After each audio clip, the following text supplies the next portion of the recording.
돌아서 돌린다. 이번에 나와 있는 것은 교범에 나와 있는 발차기의 마지막 부분입니다. 자, 돌려차기라고 되어 있네요. 자, 다른 말로는 돌아차기라고도 한다. 돌아차기, 돌려차기. 그래서 돌아차기가 먼저인지 돌려차기가 먼저인지 모르겠지만, 어쨌든, 제가 볼 때는 굉장히 현대적인 발차기에 가까운 발이 아닌가 생각이 드는데요. 자, 교범에 나와 있는 대로만 설명을 드릴게요. 서서 옆으로 차고 딛는 발을 내려놓고 돌아서 찬다. 이렇게 되어 있습니다. 자, 이게 이제 돌려차기라 해서 회축을 뜻하는 건지 돌아서 뒤차기처럼 차는 건지는 정확히 모르겠어요. 사진만 봐서는. 근데 사진의 끝부분을 보면 살짝 회축의 모습이 보이긴 해요. 그래서 이제 그거를 봤을 때는 택견의 회축 같은 동작이 있잖아요. 뭐냐면 앉아면 돌기. 뒤로. 그게 이제 앉아서 땅을 쓰는 회축이죠. 근데 그걸 이제 일어서서 하는 거니까 그럴 수도 있다고 생각을 합니다. 어쨌든 이게 진위를 따지는 것이 아니기 때문에 저 책에 나와 있는 데만 그대로 말씀을 드리는 거니까요. 그래서 상대가 서 있을 때 옆으로 차고 디든 다음에 돌아서 찬다. 이게 바로 돌려차기라고 표현이 되어 있습니다.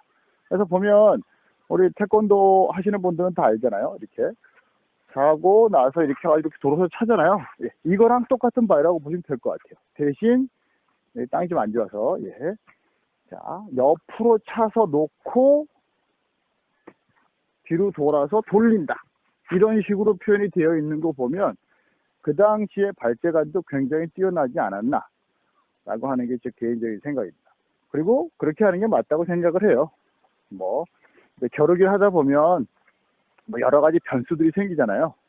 이거를 몸통을 차야 되는 건지 무릎을 차야 되는 건지. 근데 이제 그거를 자꾸 제약을 두다 보면 기술이 점점점 없어지는 거는 당연한 거라고 생각합니다. 대신 이제 이 돌려차기, 돌아차기 같은 경우는 이 운동을 하는 당사자 입장에서는 굉장히 좋은 기술이죠.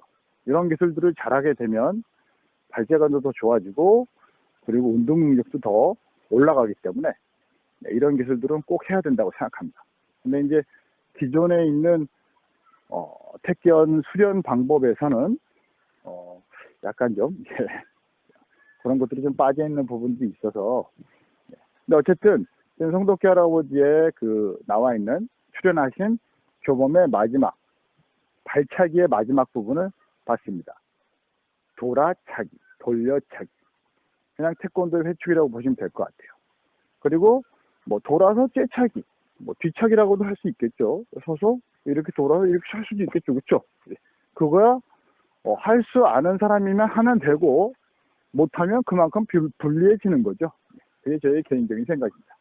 그래서 이제 현재 결련특訓협회 같은 경우는 그쪽 수련을 하는 걸로 제가 설명을 드리면 박오금 차기가 있죠. 이렇게 박오금 차기 이렇게 이 박오금 차기 이 수련을 교육회상에서 하거든요. 다른 협회는 잘 모르겠습니다. 근데 이제 이거를 가지고 돌아서 차는 거죠.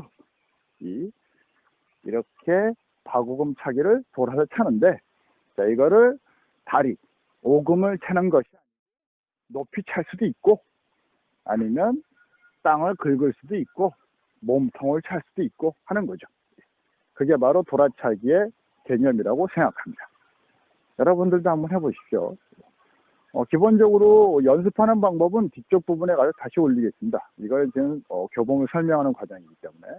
그래서 이제 뒷부분에 보면 이제 손과 발을 연결하는 부분들이 나와요. 그거는 다시 찍겠습니다.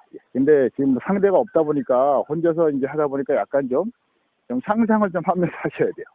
그래서 이제 여기까지는 딱 교범에 나와 있는 발차기 소개였습니다.